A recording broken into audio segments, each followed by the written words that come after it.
It's BBC Introducing in Devon. We're backstage here at Plymouth Pavilions with half of Peace who are with us in, and you got told off a little bit before we press play on this, in a dressing room which we've made sure there's no incriminating evidence scattered around. It's cool. It's just four guys living together, pants on the floor. There's an interesting kind of Japanese 18 DVD on the floor in the corner and all that kind of stuff. I mean, just talk to me about your tour setup and the way it works for you as four guys going around as a band. I think, I guess there's the four of us, and then there's also the crew as well. So we all kind of share this tiny room every day. The four of us are actually really tidy and clean, and it's the crew that come in and just... It's our guitar technician's really. Pants are right on the floor there. Yeah, kind of our tour manager's really messy, so it's kind of really annoying. Messy. His name's Salmon, he's cool. Salmon. But we're just, I don't know, we kind of, we have this room every day, or the bus, but there's not a lot going on the bus, really. So we just sit around in here. I've been sat eating Haribo all day.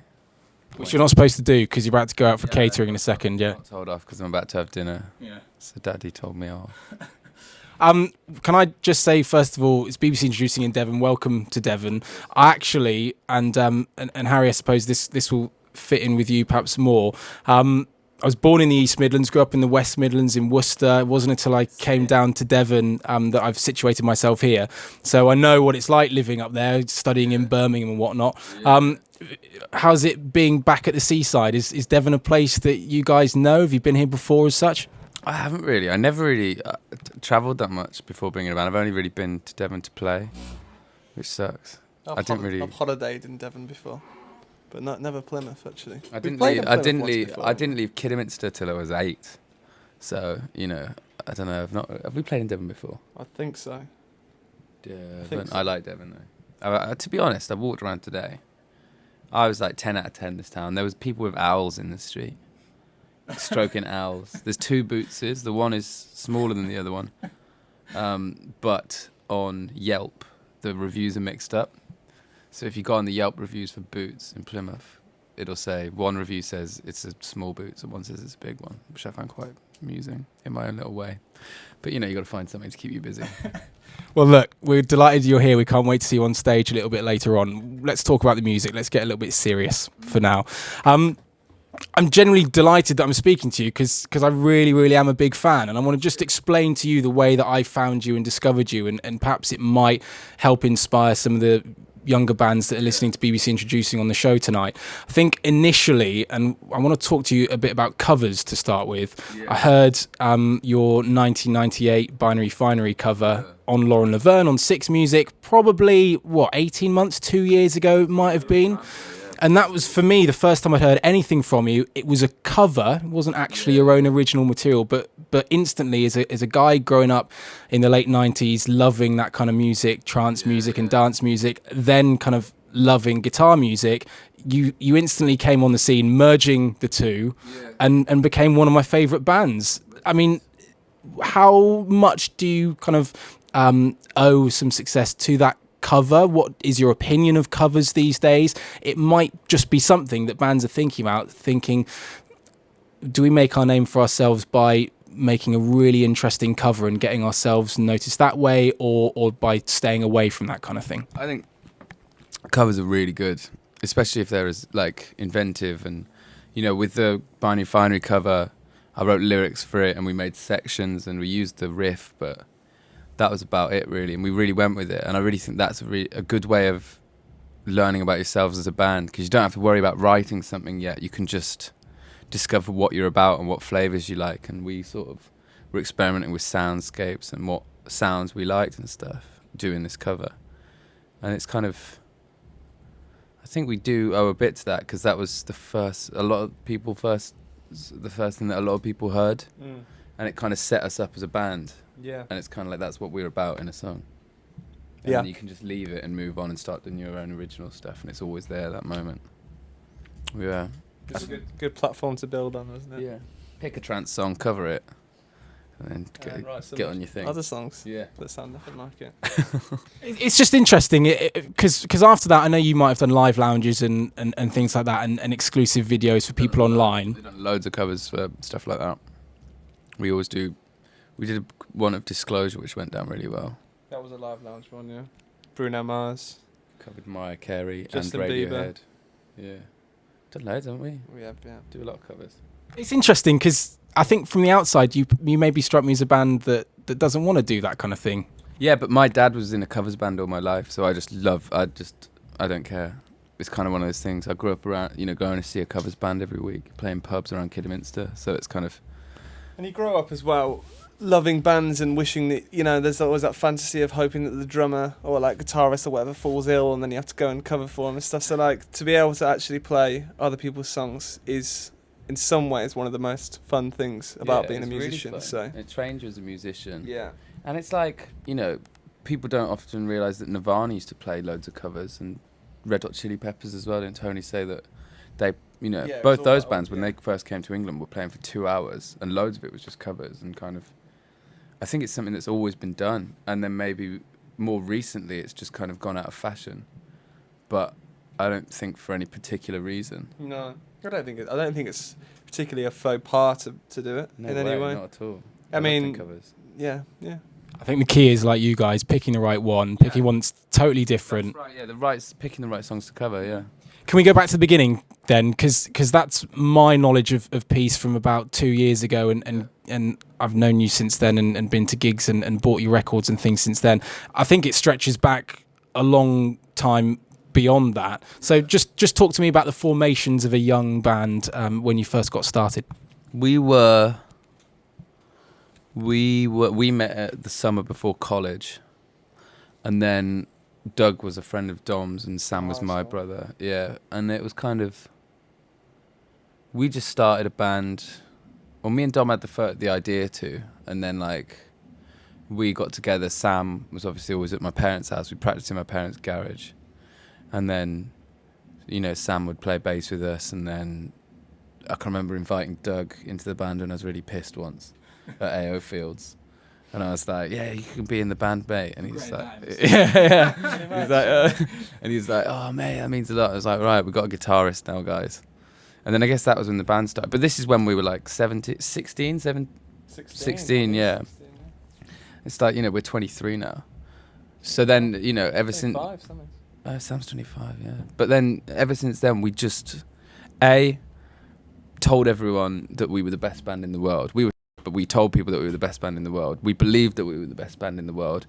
We'd go and play in pubs for 15 quid, wherever we could, constantly, every weekend. Sometimes we played in the same pub. We played in the Firefly in Worcester 3 times in the same week. Yeah. We went to... People are probably doing that in Devon, potentially. Yeah. Were people going to the gig, though? No. Nobody came to see us for years. We would go and play to absolutely nobody. Once you've got all your mates down to your gig once, you can't really keep doing it. Because they just, why would you? Even if you were the best band in the world. Which we'd go to, we went to play... We'd start going to Birmingham and start going clubbing there. And then getting shows that I convinced the promoter of the club night to put us on. It was a techno and house night, but he kind of did a show for us. 1 a.m, wasn't it? Yeah, and it's that sort of started something then, because when you've got loads of people who are on loads of drugs, who are used to listening to techno, and they start to like the band, they're like, hold on, but these guys are amazing, and we've been doing this for, we did years of playing to nobody, wherever we could. We'd drive to Glasgow to play to 5 people, and and then eventually it was just... people started liking it, and I guess that what we didn't realise is because we were deluded and thought that we were the best band ever. We were too stubborn. We wouldn't quit. We wouldn't let anything get us down. And then over the amount of time that we were doing that for, we actually became quite good. So because we played so much, it was almost impossible for us not to improve and become better musicians. We spent all of our money on travelling to places and just playing. Yeah. And still do. Really, and then and working jobs to afford it, and then I guess it was sort of in Birmingham. Yeah, people just started to get into it, and we there was a little pocket of sort of young people who got into the band. But I used to go around clubs being like, "This is my fucking band. I'm in a band called Peace. We're wicked," and everyone would be like, "Shut up." But eventually, it kind of Well, it does. It's really good to hear you say stuff like that, because that's what so many young bands are doing these days. Can you pinpoint at the moment or the time that changed then, and you perhaps realised that something bigger and better than going to pubs for 15 quid was about to happen? Well, weirdly, my moment of kind of, I don't know, feeling that things were moving or changing was actually not moving away from that, but almost completely in the middle of that scene, which was when we played in my old flat. Yeah. And then it was completely full, just in my living room. And I say completely full, there couldn't be more than 50 people there, but still, the fact that there was 50 people trying to get into my house to watch us was kind of the first time. Yeah. And then there was people from a record label. It was the first time people had properly like got into one of our shows. Yeah. Because everyone was pissed. I'd made some eggnog and somebody had put something nasty in it, which made everyone very weird, and everyone was really into it. I can remember playing in a pub. That was after we'd played a few weeks before in a pub in New Cross. We'd driven down to London and played to like probably 15 people again. But one of them was the editor of The Enemy. He was just there from coming back from Japan. And I can remember our manager, who was a friend of mine, Russ, he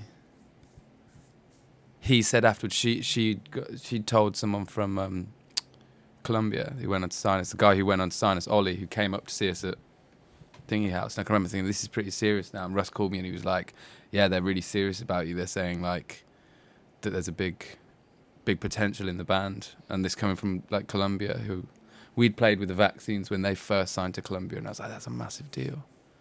And they came, it was around the same time for me that kind of, because he came up as well and we went, I went to buy some beers, and I walked down the shop with the A&R guy, Ollie, and he was kind of saying, he was like, I really like what you're doing, like, and he was saying, we've got like a thing around us, and I was like, right, I was like, we've actually got like fans and stuff, and he thought that we were really good, and I was like, fair play. And then everything after that just kind of, we ended up signing a record deal, and just the shows got bigger and stuff.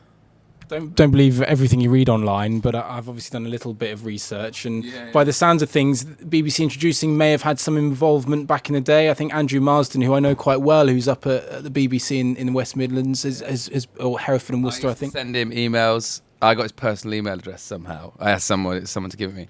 I send him emails saying, play this on your radio show of our demos.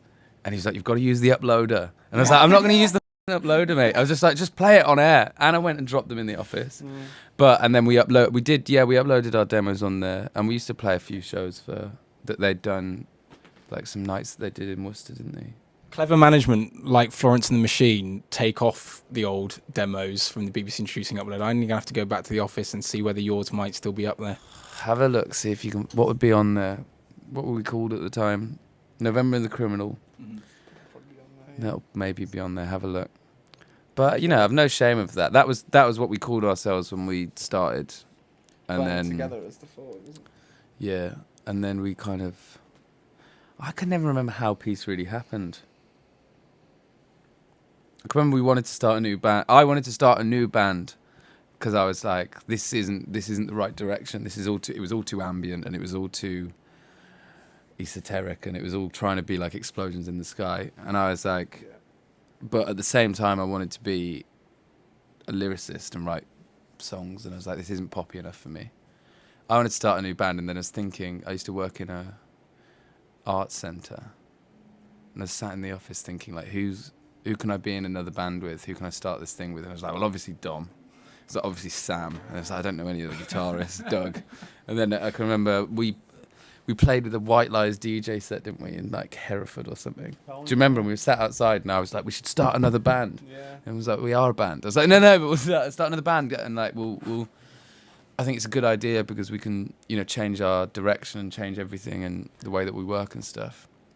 And then we did, and then we called it Peace, and then it kind of went from there. You're where you are now at this point. I'm so glad that Andrew told you off and told you to use the uploader, because that's the struggle that we have all the time. That's really good. Look, we want to hear some music amongst the talking and the interview. We want to hear some music. Yeah, wicked. I want to go back, not necessarily really early, but at least before we start talking about the new album and the new material, go back and get one of your choices. I've got the Delicious EP downloaded, so you could choose something from there, or you can choose something from In Love. If you've forgotten what the track listings are, you got a choice of one. Yeah. So what are we saying? We're going to choose one of our own songs. I reckon. Do you know what I like? Waste of Paint. It's an album track. Some have said it's the perfect mixture of There's No Other Way and what's the other some one? could say that. Yeah. And something else I can't remember. But I always liked that track. I thought it was one of my best choruses, and it was never a single. It was just a nice album track, and it's always done well. So you agree? Oh yeah, I'll go with you. I'll back you on that. It's got a good drum beat. Yeah. I can remember you and Sam jamming that groove for ages in the chapel. Yeah. But that was one of my favourite choruses that I ever wrote. And I was like, why isn't this a single? Why isn't this a single? Everyone's like, you'll be sued by Blur. Yeah. So there you go. But yeah. It's BBC introducing in Devon, Waste of Paint with Peace. Here we are backstage at Plymouth Pavilions with the band. We've talked the history and the formation, and we've got some really good advice, I think, for the young bands that are listening in tonight. Let's talk about you as a band and your live reputation, because I've seen you live a couple of times now. I think I saw you first on the NME tour when you were really low on the bill, and awfully so. You should have been headlining that tour for me. And then I went to see you, I think, afterwards doing a solo one, but again, only slightly small venues. I think I saw you at the Fleece in Bristol in 2013. That was one of the best gigs I have ever been to in my life. You've got a really good reputation for a live band, and I'm sure you do put the energy and effort into every single gig, but is that something you see as being really important? Yeah, definitely. We've always been like live over records or over anything, really, isn't it? And we've always had good shows. Like, we've always played well together, and when people got interested in the band, it's always been a good thing. It started about live with us as well. It wasn't, we weren't making music on putting it on records. Yeah, we didn't. For 18 months after we started playing together, so it was kind of. We Yeah. grew as a live band, and then the record side of it came later, really. That was always that's always been my thing as well. Is like, you just can't but playing live together. It's like building a wall, isn't it? It's like, or like being in a band's like building a wall, and when you play live together, it feels really strong. It's like you really can't with it. I didn't want to swear. I was trying to think of a way of not swearing. But you can't. You know what I mean? You become so strong that it doesn't matter if what you put out is, a number one single, or if it doesn't chart, or if it's that just doesn't matter, because if you're a good live band and you've put in the effort and you've got the fan base who are dedicated, nothing else matters. Doesn't really matter if you release a video. The thing that people love to do more than anything is for there to be a band that has whatever level of success in a record that they release, or a single or whatever. They love to go to a show and say, oh, it's a good record, but live. People just love it. Somebody called me and said that last night to me. Yeah. So I think it's more important than anything to be able to back it up with the live show. Away live. Yeah, I think it's always kind of come first for us, isn't it? Yeah, it's always been our priority. Yeah. Well, that live performance perhaps and the reputation got you on the list, I think, for the BBC Sound of 2013 poll. I just want to get your take briefly on the one that's just been announced within the last 24 hours or so. I think there's maybe out of the 15 acts, one guitar band that you could really call a guitar band, which is Slaves, I think. But in terms of this year, okay. Two. My apologies. It's not very many to me. I mean, what's your take on that? It's out of fashion, isn't it? Yeah, it was like that with our year as well. We were kind of one of five, I think. Yeah. It's hard to. It's really easy to sell pop music, isn't it? Everything's weighed up by record sales, isn't it? Still, at the end of the day, even though they don't really matter anymore.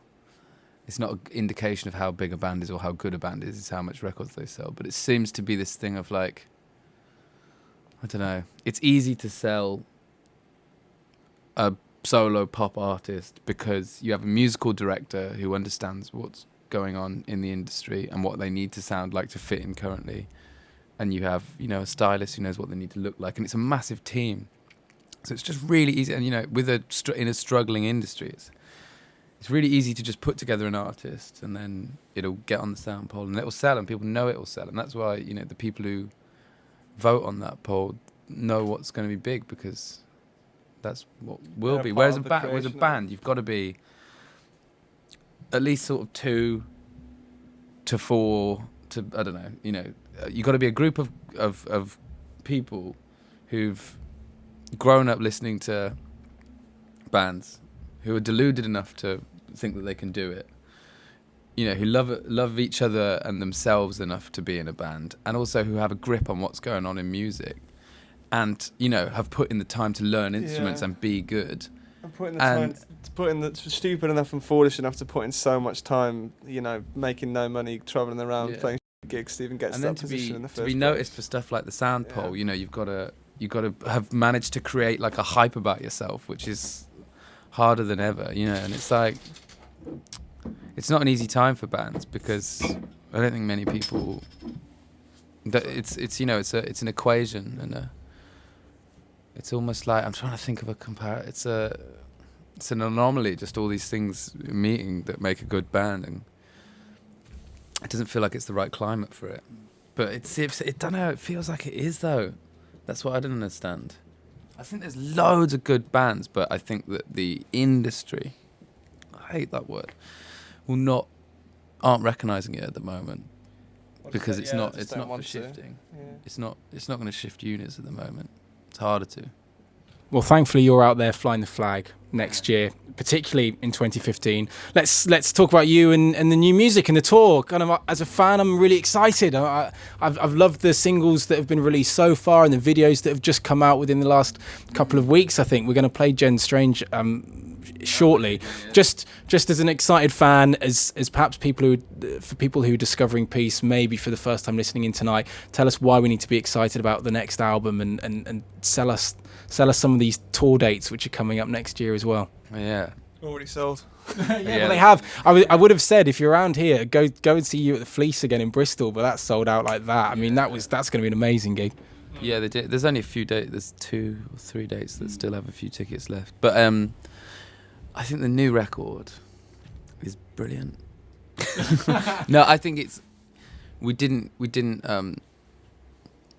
were really critical on the first record and just kept on going. Didn't take a moment to stop. Never considered the first record as like this massive success. We never let it go to our heads, and we just kind of went out with a second record that was written not in the same way, but with the same energy as the first record of just like, right, let's do it again.